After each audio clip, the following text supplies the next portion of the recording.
பீகாருடைய வெற்றி போலியானது சொல்றாங்களே, எப்படி பாக்குறீங்க? பட்டவர்த்தனமா மக்கள் ஓட்டு போட்டு இத்தனை கோடி பேர் ஓட்டு போட்டிருக்காங்க, இத்தனை பேர் வெற்றி பெற்று நான் கேட்கிறேன்.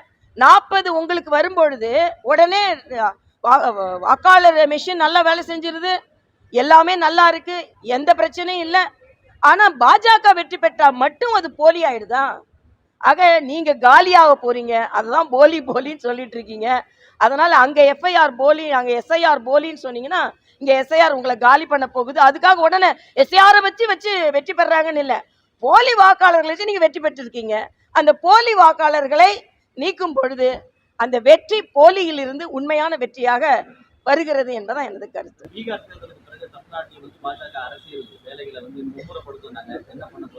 நாங்க இப்போ மும்முரப்படுத்திக்கிட்டு தான் இருக்கோம்.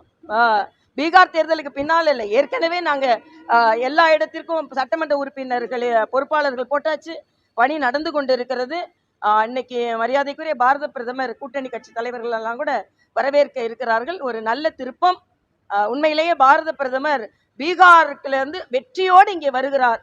அந்த வெற்றி இங்கும் பிரதிபலிக்கும் என்பது எனது கருத்து. நன்றி.